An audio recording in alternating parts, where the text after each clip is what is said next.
get rolling here. I'm Bob Benenson from Local Food Forum, and welcome to Local Food Forum's Better Dialogues.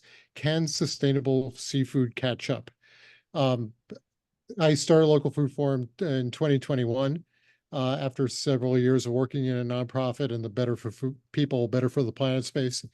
And the whole purpose of this is to promote a better food system in all dimensions with a heavy focus on locally and sustainably produced food. So I'd like to introduce my co-host, Chef Sarah Stegner of Prairie Grass Cafe, who will give a little introduction about herself and then introduce our expert guests. Hi, I'm Sarah Stegner. I want to welcome everybody here. And I own Prairie Grass Cafe, and I'm very happy to co-host this with Bob on Local Food Forum. I want to thank our sponsors before we get started here. Chicago Chef's Cook, Ida Davidman, Melissa Clark, and Darren Guest. Amanda Puck from Mariano's and her wonderful team, which is supporting us tonight. Community Food Navigators, Nick Davis. Landmark Pest Management, which is Rebecca Fife, and then Chicago Market, a community co-op. We are very grateful for all our sponsors and to help us make this happen. Tonight, our wonderful guests are both Beard Award nominees coming up. We are very excited to have them on. Niaz Dory of Northwest American Marine Alliance and Chef Hajime Sato. We are very grateful for both of you to be on. And when you introduce yourselves, please give us all of the information that you want us to have about who you are and why you're on this panel. So Niaz, if you want to start, we would be very appreciative. Sure. Thank you, Sarah. And thank you, Bob, also for inviting me to be part of this conversation. As you mentioned, I work with an organization called the North American Marine Alliance, and I also serve a second organization called the National Family Farm Coalition. And some people think of that as wearing two hats. I think of it as wearing one big hat that has to occupy two areas that are very synergistic and have a lot in common. Our food system doesn't have an artificial boundary at land or at the edge of the ocean. So being able to touch both our land food and our seafood, because they do have a lot in common, it feels really important, particularly in this time in human history where we have very few opportunities left to truly be stewards of this planet and still feed ourselves. And I'm very happy to be here with you. And Hajime, will you please introduce yourself? Well, thank you very much for inviting me. I guess, well, how should I start? I've been doing sushi world, making sushi for about 35 years now. And I switched to sustainable seafood about 15 years. And that was really tough. And so many people these days, I guess, started off with sustainable seafood. And a lot of people ask me, like, so what's the change? What's the difficulty on changing it and stuff like that? And I think that there's a lot of people around talking today that have tons of questions and like, so I want to go sustainable, but what does that mean? And a lot of times that the science world talk about some things. And I used to go to the University of Washington. They have the sustainable seafood summit kind of thing, and everybody go there. But I'm sorry for scientists, but all the scientists talk about it, and everybody's falling asleep. You know what I mean? And all those chefs are kind of like, okay, then what? And then it gets stuck. And so many people are talking about like, okay, let's do this, but then what is not really happening? And see if I can push a little bit. And of course, that this is the time that I hope that I can change some of the chefs to go to that direction, because sometimes, literally, if anybody wants to change, I literally can say, hey, I can just be a consultant for free. And after I said, oh, you have to change this and this and this, and literally like one or two things that they want to change, and they said like, no, thank you, and they never call me back, right? So all those people who literally just like, oh yeah, let's do this, and it's great, and oh my God, and sorry, but took this summit, it's awesome, but then what? then, are we getting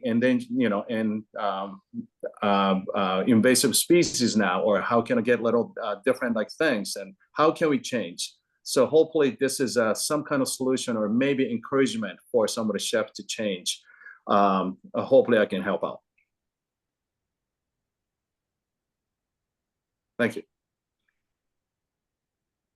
Okay, well, why don't we start out with a very basic question? I'll throw this to Hajime, and Sarah, you can address it with Niaz.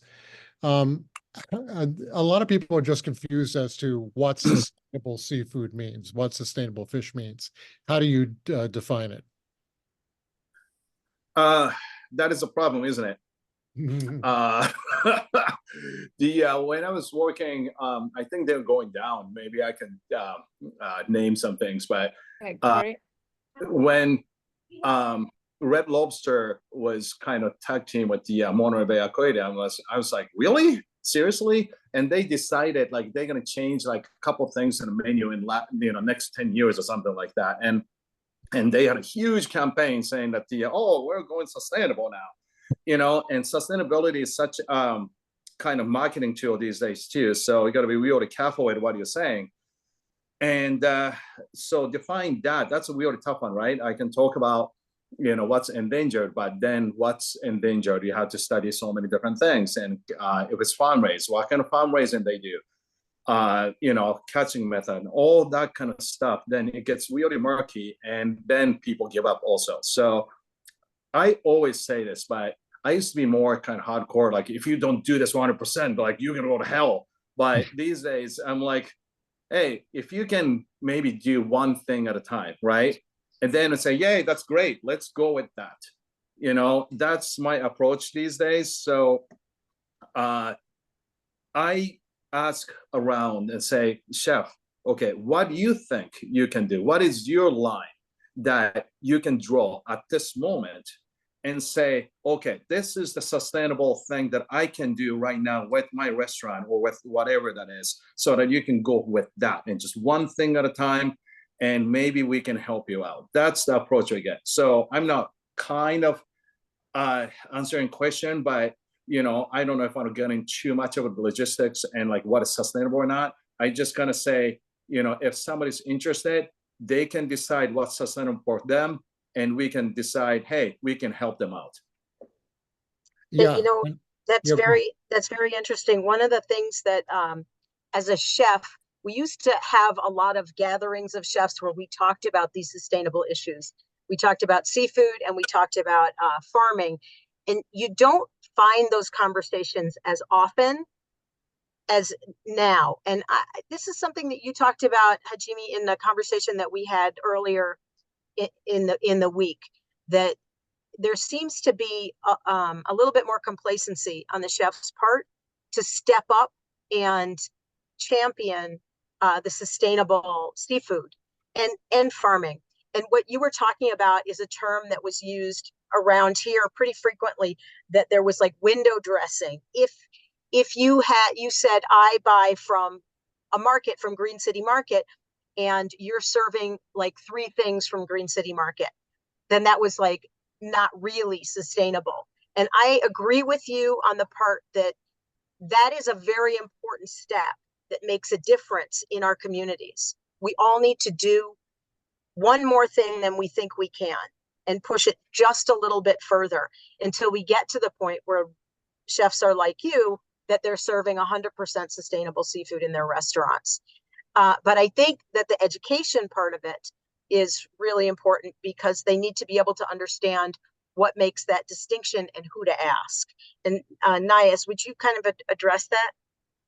Yeah, I think the definition of sustainability has been so skewed and has been tilted towards those who are really looking to, it's a lot of blue washing, a lot of greenwashing that's happening around the word sustainable, whether it's around seafood or land food.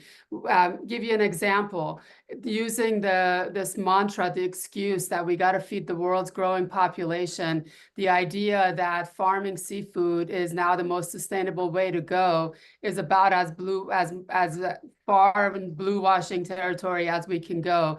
And they're usually blaming the wild capture of seafood as saying, we're not doing it well there, we're not doing it sustainably there, let us do it over here and farm it over here. And what we're finding is that the ways that seafood is being farmed, the ways those animals are being farmed are not that different than the ways pigs are being held in captivity in factory farms.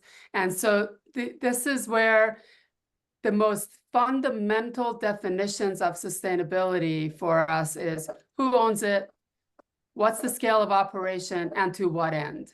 If an operation, whether it's a land food farm or whether it's a seafood fishing operation, is community run, whether it's if the operation is meant to feed the community and those within concentric circles of that community versus designed to feed the global economies of scale, which is another line we hear all the time. And does it meet the boundaries, the ecological boundaries of the environment within which it's operating? Those may seem like sophisticated questions to be tabulating in your head as you're trying to figure out what to put on your menu. But I bet you most chefs try to answer those questions when they're buying their lettuce and their tomatoes at this point.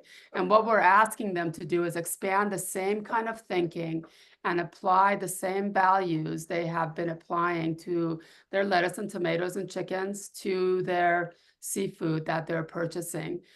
I think by doing that, it might simplify the way they think about sustainable seafood. Instead of thinking about species, is cod green today? Is cod on the green list or is cod on the red list today? What that matters less to us than what are the values that have brought that cod to the table to begin with. Do the fishermen who are catching it care about the ecosystem within which they're fishing? Do they care about who's spending their money on their fish? Do they care about who's actually eating their fish? Is there some ecological, economic, and social ripple effects that are coming out of that fishing operation? Those are the kind of things we look for, and those are the kind of operations that we lift up within the networks that we support. Yeah, and you have a very unique perspective because you're talking about land and sea, because not only are you leading the charge at the North American Marine Alliance, but also you're the head of the Family Farm Coalition, which is well, let's pretty just amazing. be clear. I'm not the head of anything. We're led by farmers and fishermen. My job is to serve these two organizations, and we do what those who are ecologically minded tell us to do. So just want to I don't see myself as a head of anything, but as a server of two organizations. Yeah. So I think the next line of questioning that we want to get into is, how did you decide to do this? What made sustainability in general and ocean sustainability your life's work? Is that a question to me or to you? Yeah, let's start with you, Nia. Well, that's sort of a long, convoluted question of 30 years, going 30 years back. I used to work on environmental justice issues at Greenpeace and working on toxics issues at the time. And as a community organizer, I really felt the communities needed to lead. Well, actually, I didn't feel that was our strategy, is that those communities most affected by the issues that you're tackling need to lead you and the solutions, and also in solving the crisis. The organization at the time thought, what if we applied the same community organizing approach to the fisheries work and ocean conservation campaigns within Greenpeace? And they asked if I would consider switching campaigns to work on fisheries issues, which I knew nothing about. I was a vegetarian at the time. I had no knowledge of fisheries whatsoever. But what resonated with me was the stories I began to read felt like the same stories that the people fighting a toxic waste incinerator were telling me about. It was about communities fighting against a kind of corporate capture, industrialization, economic takeover of their community, their way of life, their health, in many cases, their access to very basic things. And it was done in the name of efficiency. It was done in the name of needing to kind of move global capital around. And in the case of the incinerator, the air was in the way and the kids' health was in the way. And In the case of the fisheries, I saw that it was the fish was in the way, the whale was in the way, the fishing communities were in the way. And then the other piece that really resonated with me as I learned about the fight of the fishing communities, back in California, where I spent my younger days, I had a little bit of experience with the farm workers struggle, particularly at the time was the grape boycott. Suddenly there was light bulbs started to go off as I started to put two and two together and connect the dots and realize it doesn't matter if this is about the oceans, it's the same fight, it's the same strategies we'll be fighting, it's the same work that needs to be done. So that's what brought me here 30 years ago here to Gloucester, Massachusetts, where I live now. They call it the nation's, the US's oldest fishing community, but I think they forget that Native people fished here way before the settlers arrived. So it's a very old tradition here before even the colonization. And that's been 30 years, even after I left Greenpeace. There was something about this work that really resonated with me, and I've continued to do it ever since. Yeah, and I know that, because the parallel between farm workers and the small fisher people is very important. I know that Sarah wants to address that later. Sarah? Yeah, I mean, I really am interested in the stories of the fisher people that you have. You have almost 450 people in your network, and I want to know how an individual chef can get connected and how I can purchase and the practicalities of that. If one of you guys would take that on, Hajime, you want to talk about it? I mean, here's the thing, right? Like so many organizations talk about, we do this, we do that. And the chefs, like, Sarah, you know this, but every day we have to do so many stuff, right? Like I have to freaking, clean the toilet twice a day, right? And because somebody did some crap in there, literally. And you want me to actually literally like look for an organization to give me some like, some kind of organization who has some kind of moral, like a standard. Like nobody's going to do that. That's the problem, right? That's why like we need to connect some things. And every chef I talk to, they said, they want to go that route, but the reality of that is like, then what, right? They wanted to talk to one big distributor and just going to give you something, right? So in order for them to study and and do more of their free time, which they don't have, to change it is almost impossible. That's why I talk to like literally so many different chefs and nobody changed. Nobody, sorry my language, nobody gives a shit, right? But then what? And I even talk to them like some of the sous chef, right? Sous chef should be the most evil guys because we use all the bluefin and all the stuff. And I remember first time being to the Monterey Bay Aquarium Seafood Watch, and this person was working, then brushed me off and just go back to your place. And you're Japanese and you're sous chef, you're the worst kind and sustainability. And they didn't want to talk to me, right? But at the same time, I understand it, right? Then, and I have to go in and, talk to those people and convince them that I'm going to go sustainable, it's really hard.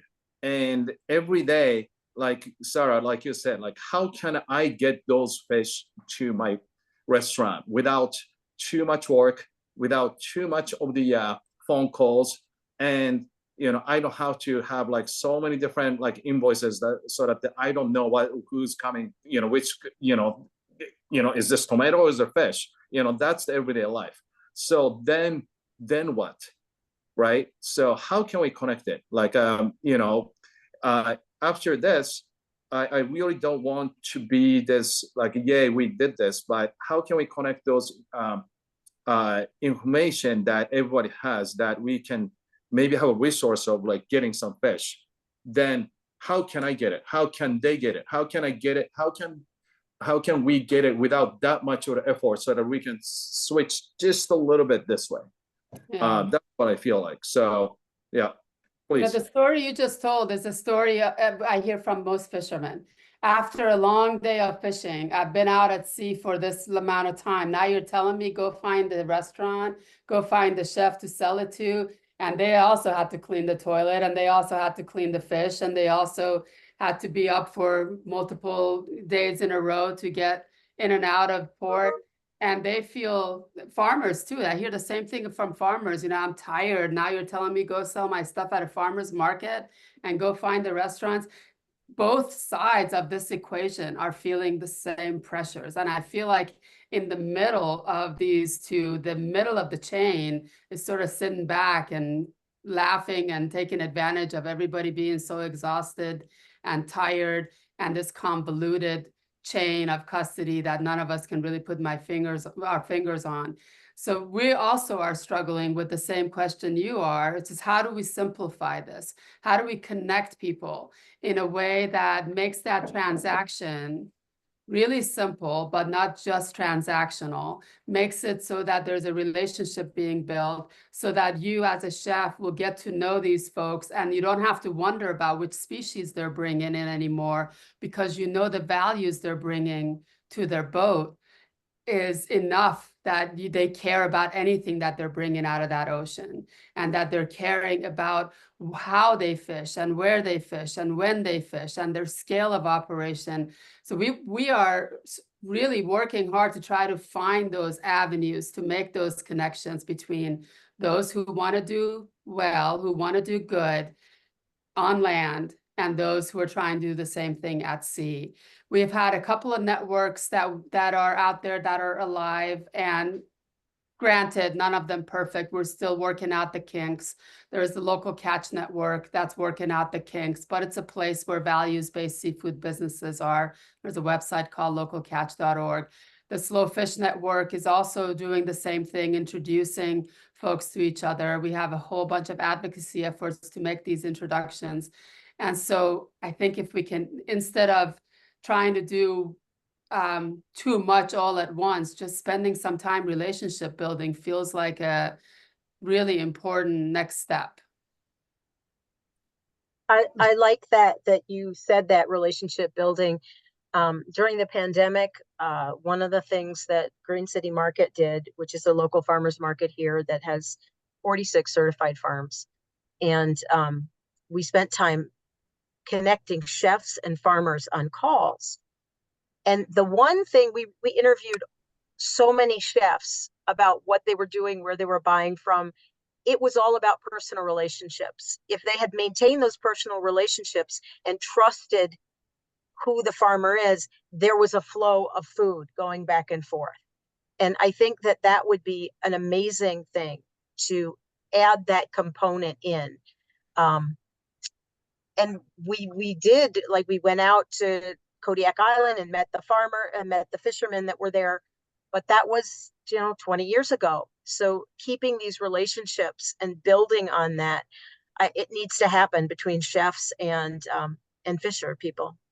But it's hard. I know it's hard. I get that it's hard. You have chefs that are trying to barely making ends meet, keeping a restaurant afloat.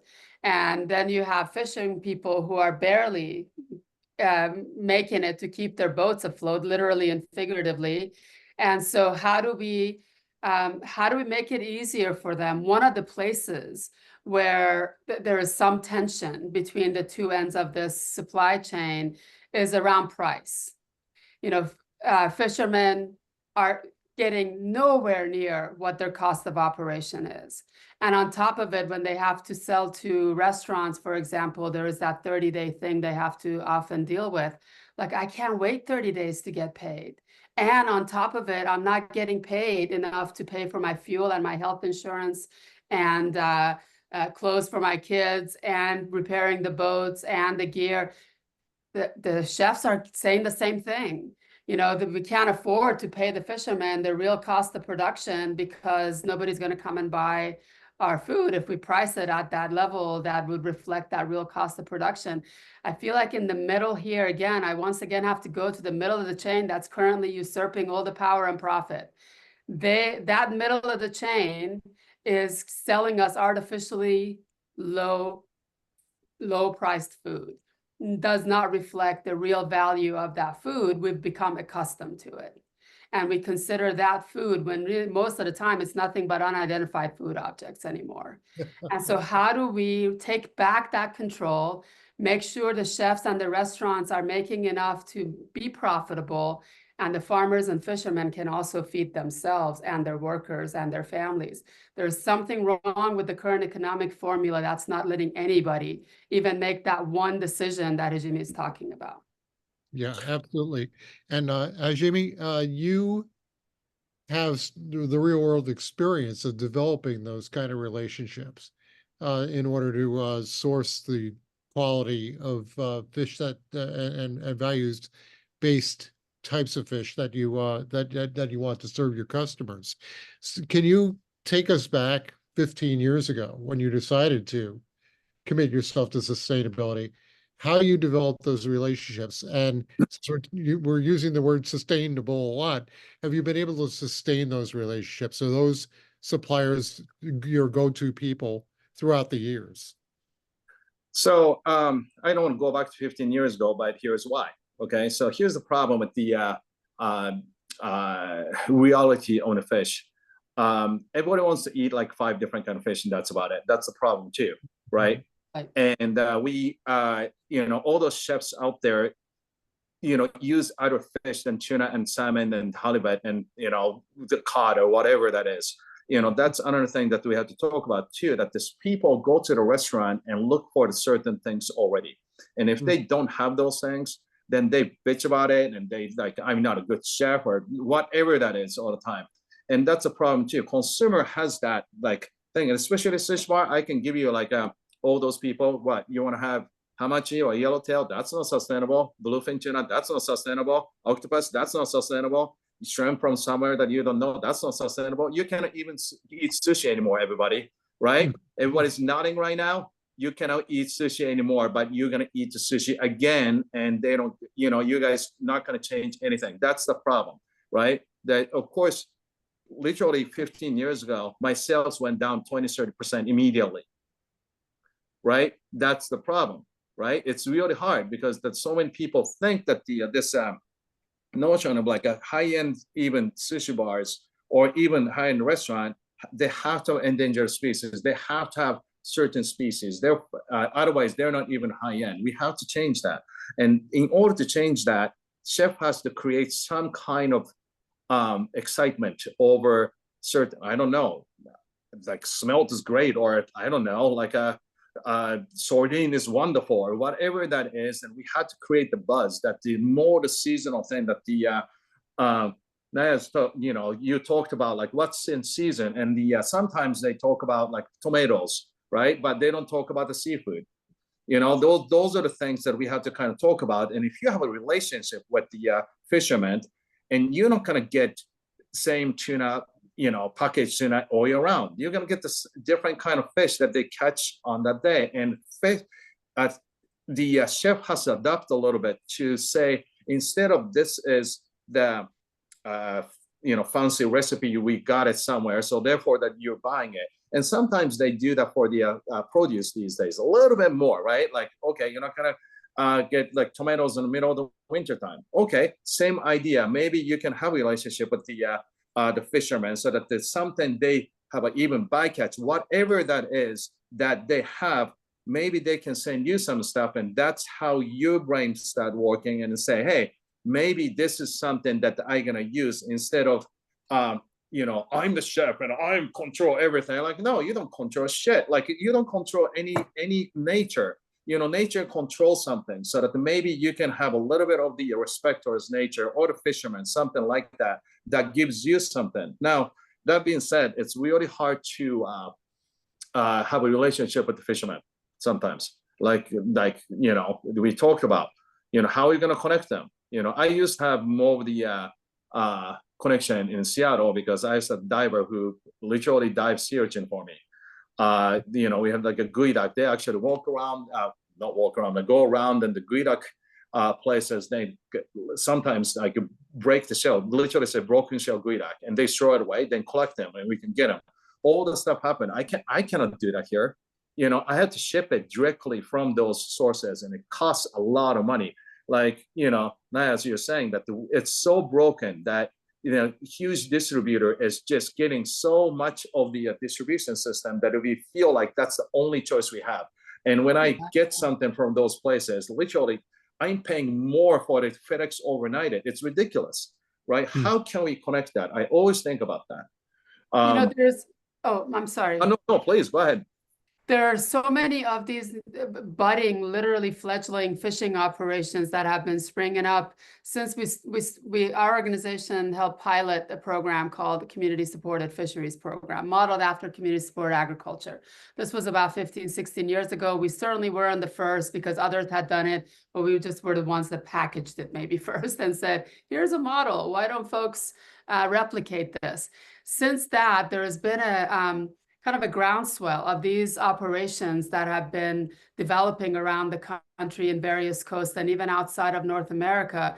And a lot of boats are now selling their catch in advance to chefs, to people, figuring out how to get it to people regardless of where they are. So there's a lot of those sort of operations that are in existence now, and they have found creative ways to deal with shipping and transit and aggregation, and focusing on something other than those top 12 species that everybody seems to be jumping about. I loved hearing that from you, because here in the Northeast, I think there was some study done that people eat an average of like 12 of the species, yet people here catch 60 somewhat different species. Who put a price tag on those top 12 and decided that that's going to be the popular thing? It's not magic that a net comes out and it only has cod in it. It's markets that makes that happen. And for a fisherman to throw that overboard, the things that they know is edible overboard, because the market only values their cod and haddock and not everything else that they may be catching, it's almost heartbreaking. It's one of those, I hear so many fishing people talk about a sense of, I don't know, sadness and loss that they experience when they see that happen. And so what if we acknowledge that the ocean is a magical ecosystem? And when we throw our nets or our gears out there, that magic is going to come up here, and that magic is what's going to feed us. What if that's what we sell people as a marketing strategy? This is the magic of the ocean that keeps us healthy. You don't get to pick. She gets to pick. Right. Wow, that's beautiful. And Hashimi, I think there's any type of food preparation that's done more to broaden people's mind about fish than sushi. I mean, you do not focus on the Big Five or the Big 12. And the sushi has a much broader audience than it did, a few years ago. Why isn't this translating into a broader understanding about this in our food culture? I don't know. Ask me. This is a good question, right? Sometimes I think about asking those people who has kids, and they're talking about like, oh yeah, I want my kids to take over my business, and I'm like, to do what? You're not gonna have any fish left.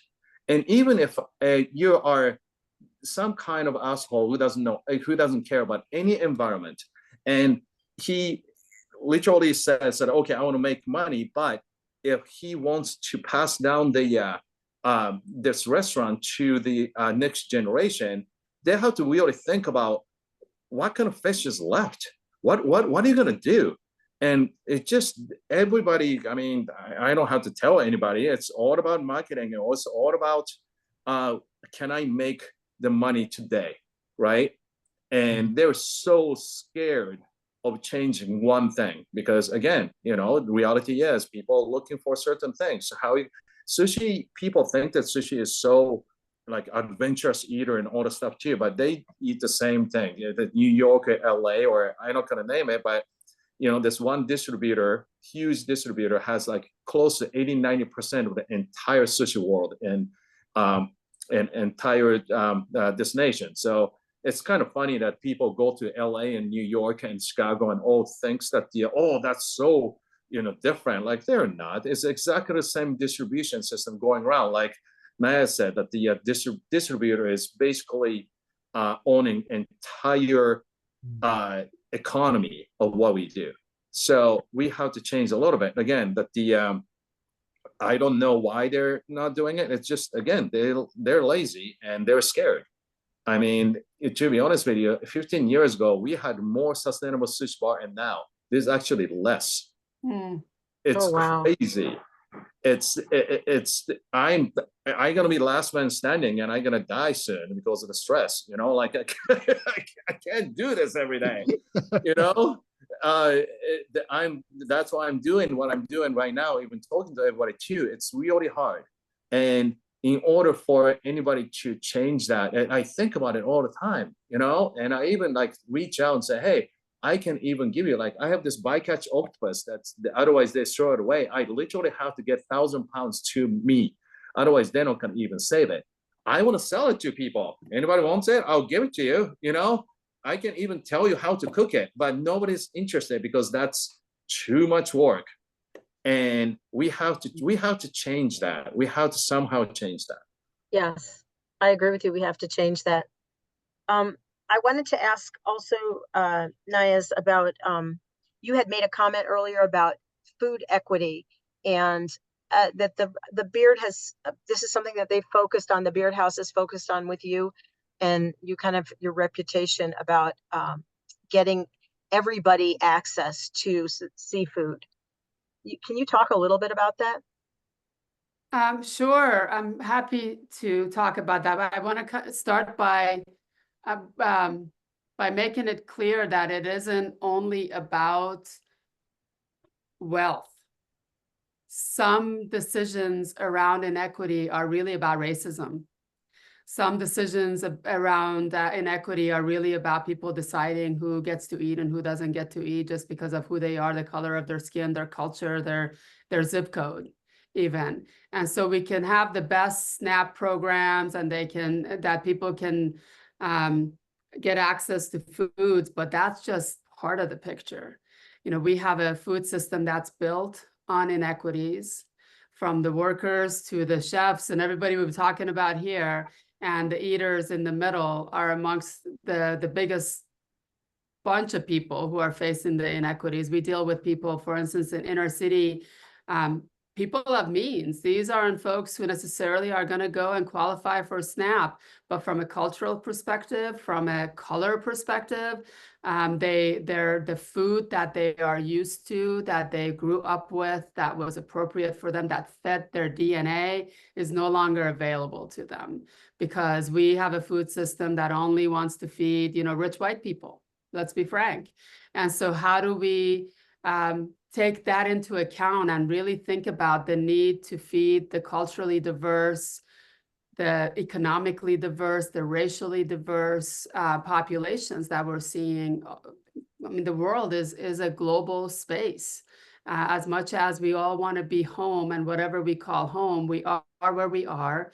That is the place that we call home, and we should be able to have access to foods that really feeds our soul without it being prohibited either by price or by a political decision, because most of those decisions that are being made are about politics. Food is being used as a weapon of war. Food is being used as a weapon, as a way to keep people down, as a way to keep people segregated. And I think those are the kind of inequities that we're talking about here. Yes, price is one of them. Getting access financially to good food is one of those issues, but the bigger political picture is what has tainted the rest of it.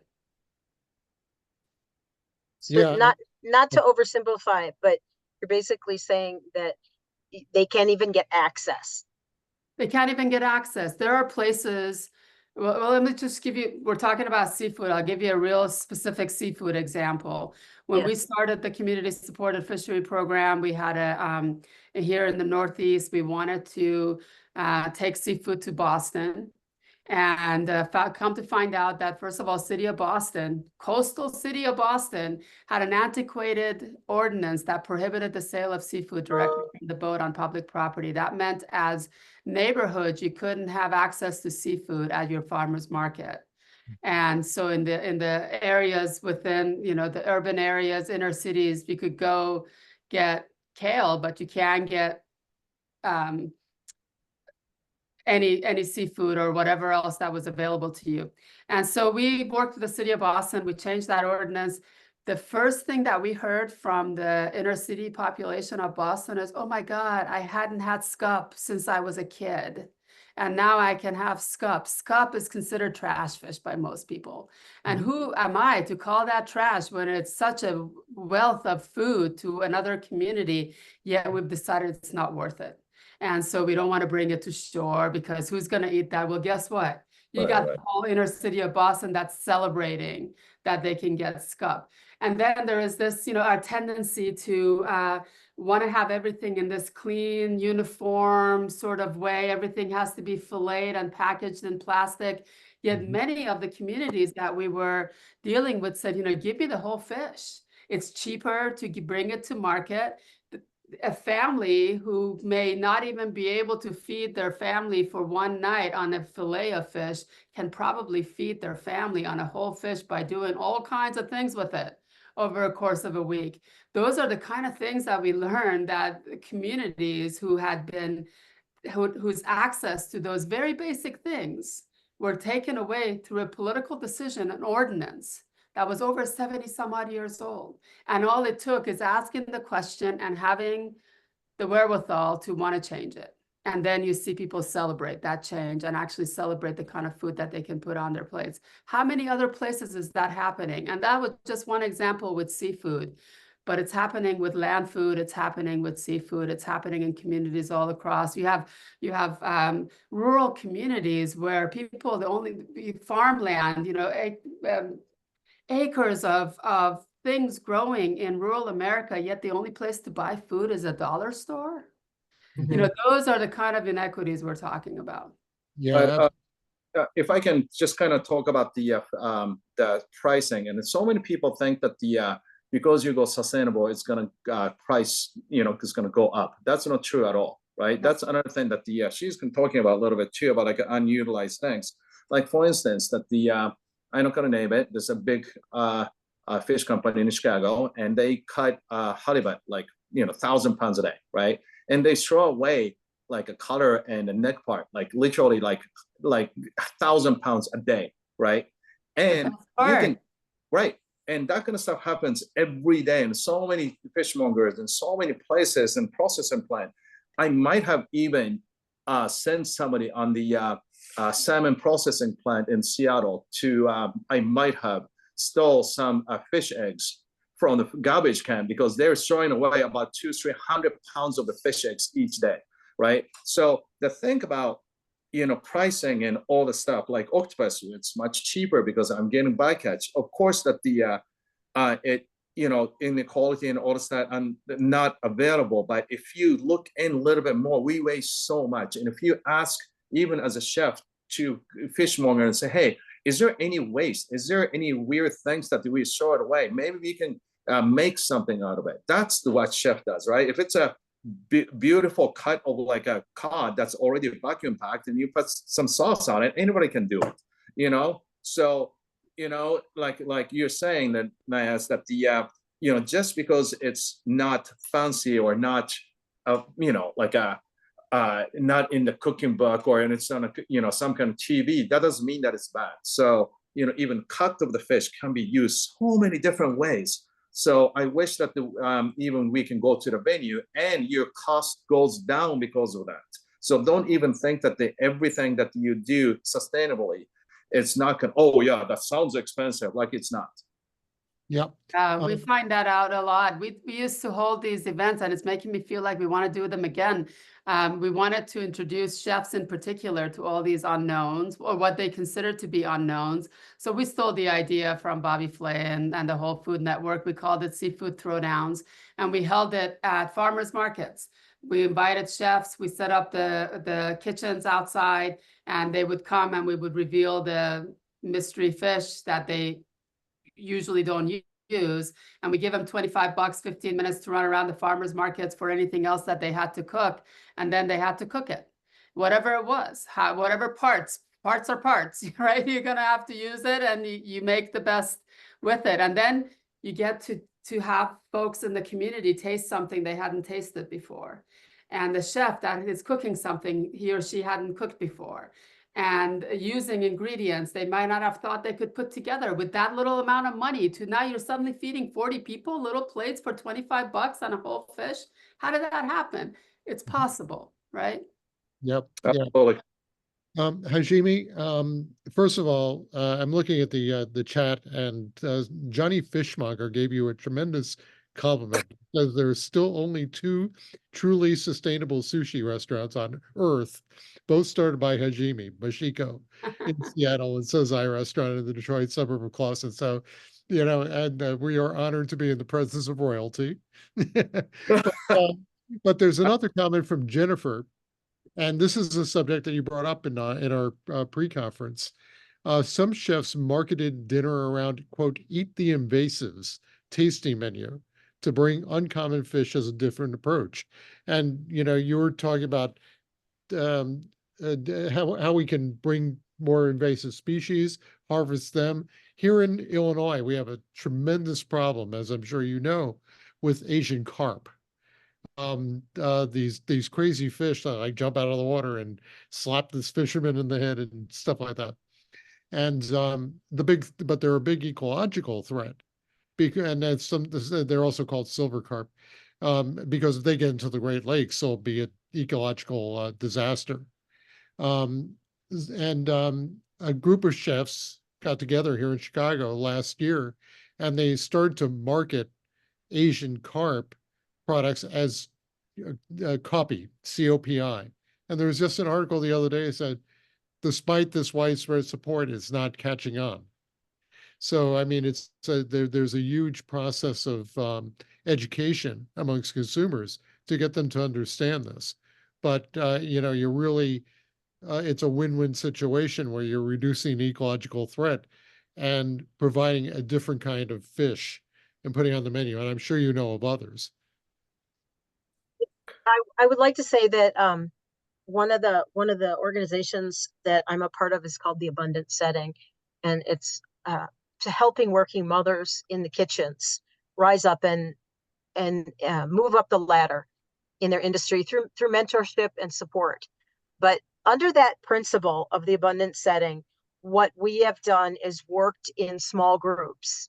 So 3 chefs, 3 mothers. And we have it in LA, we have it in Washington, D.C., and in Chicago, and we're hoping to take it international and to continue to expand throughout the country. And it is small. And I kind of feel like if we applied the same principle here, I know chefs that are in situations that have buying power and have the desire to do the right thing and have proven over and over again that they can put their money behind their restaurants. And I think if we took small groups of chefs that we know are open to this and have an understanding and connected them to your fisher people that have bycatch and have a way to get it to us, we could build a network. But I do think if you just do it in general, like come on this Zoom and you send it to 20 chefs, and it's not as effective. I think you need to have a personal invitation, and this is who they're going to work with. And you get chefs that own 20 restaurants and are influencers within the city. I feel like we could make an impact and a difference. I don't have the fishery connections that you're talking about. I consider what I serve sustainable, but what I'm hearing is, and I always try to do different varieties of fish, but what I sell of them is 12 on a special. I'm not moving very much of it. So I feel like I'm one of those chefs that could be open to figuring this out and taking it to the next level. And I know like Paul Kahan and his restaurants, they were on, Greg Wade was on one of our regenerative agriculture, and he buys 75% of what Spence Farm produces in Ancient Grains, which is on the I-57 corridor, which is right below Chicago. There are chefs that are very committed to moving the needle forward, and people watch them. They watch them. And I think if we get the key players vested and connected, we can start to see movement. Now, maybe I'm a little too hopeful, but this is the way I would do it. I would put that project of the abundant setting, which is working, a small group that's making impact, and people are taking notice. Maybe we can do the same thing with the chefs and fisheries. You know, this reminds me of there is an organization, it's a small organization doing mighty work. It's called the One Fish Foundation up here in the Northeast. And Collis Stoll is the guy who founded this. And he actually does these chef boot camp sort of things. That's exactly what you're talking about. Yes, yes. And he does them around, he's done them in a number of different places around the country. And I think he's always looking for others. He's one of the coordinators of our Slow Fish Network. And we're going to be in Charleston for Slow Fish this fall, late October, early November. That's another place for the chefs to get in touch and get connected to some of these opportunities. We have coming up in Chicago? How many chefs are going to be there? How do we talk with all of them and try to shatter some of the myths around sustainable seafood with those 1,600 and some odd folks that are going to be there on the Monday night?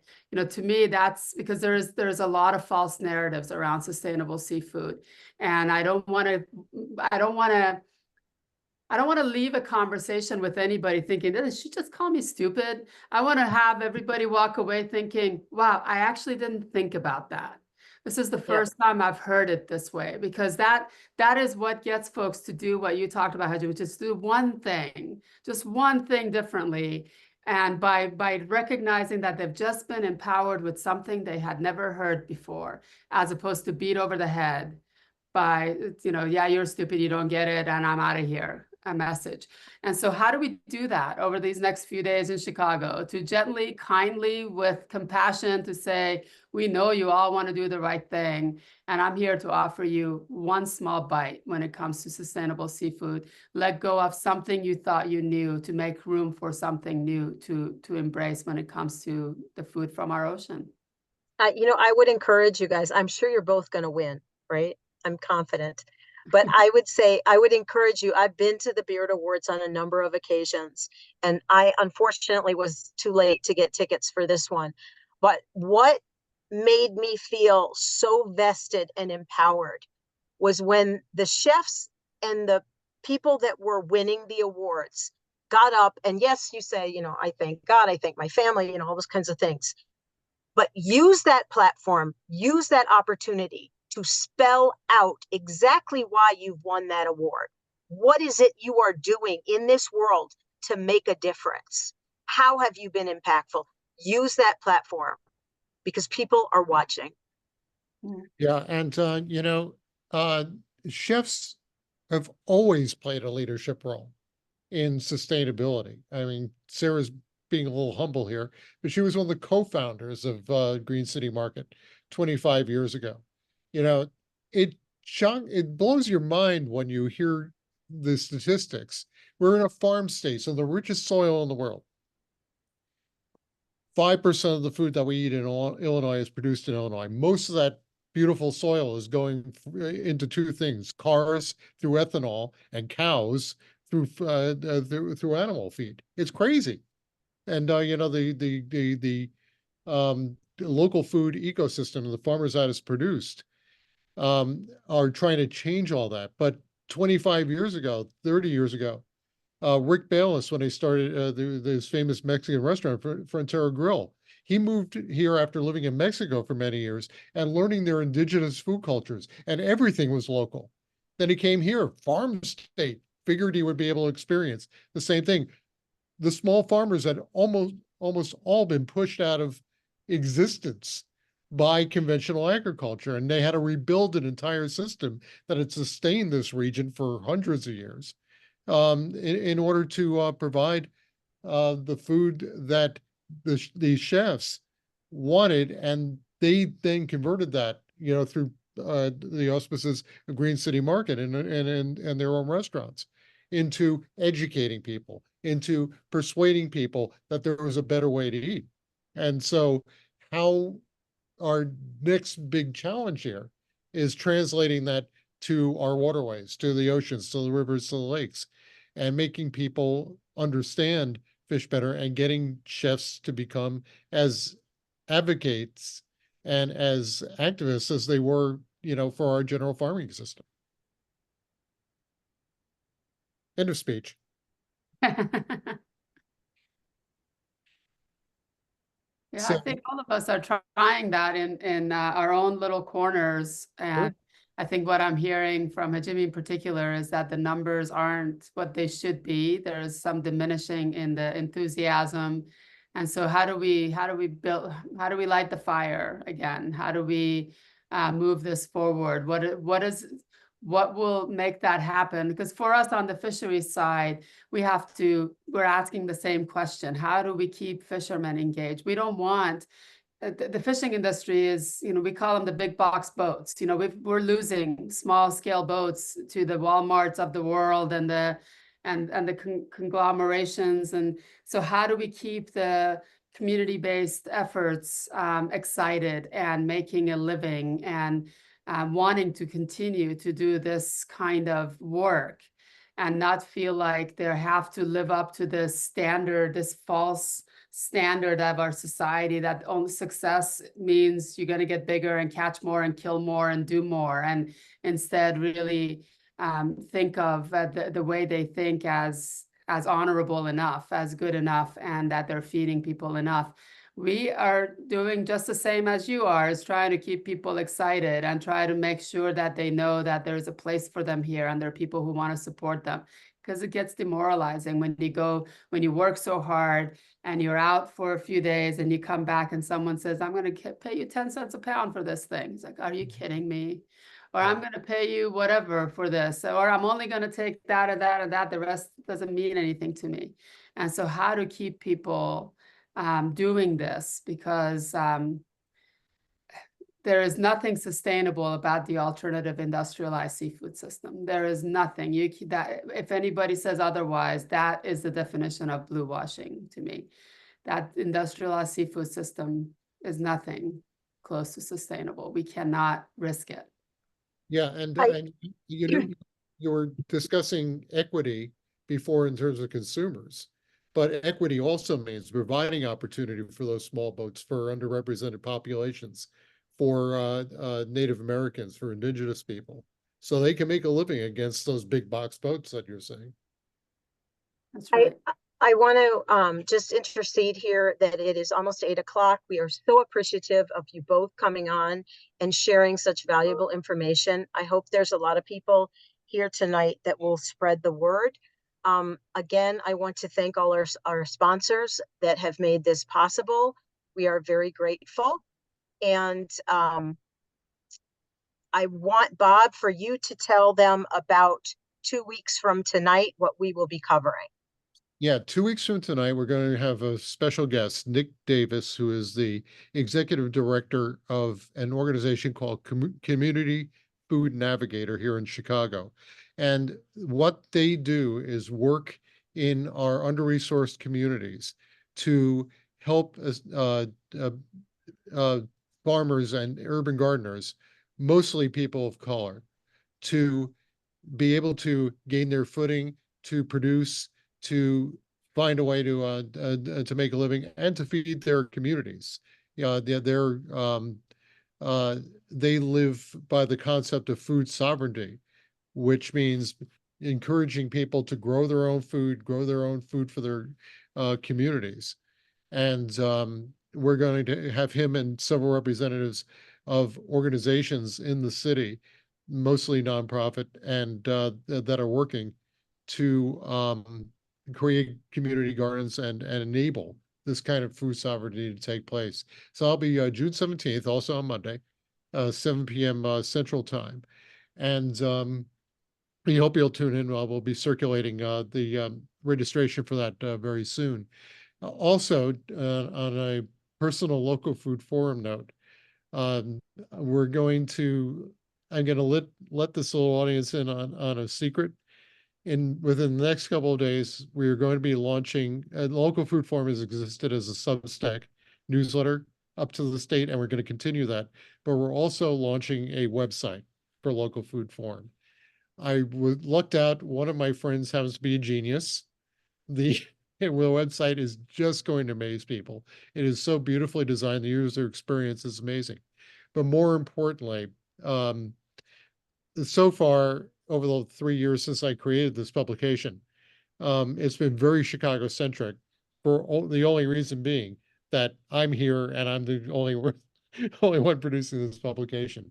I'm hoping that this website will broaden our geographical reach, broaden our reach to other communities. We'll start getting contributions and connecting with people all over the country and maybe around the world to provide a platform for them. There's only so much you can stuff into an email newsletter. But now with a website, we're going to have a bottomless pit where we can just create all kinds of different avenues of information for people to learn about all these different aspects. There's very, I'm still waiting to find another publication that covers the entire range of issues that are engaged in creating a better for people, better for the planet food system. So stay tuned.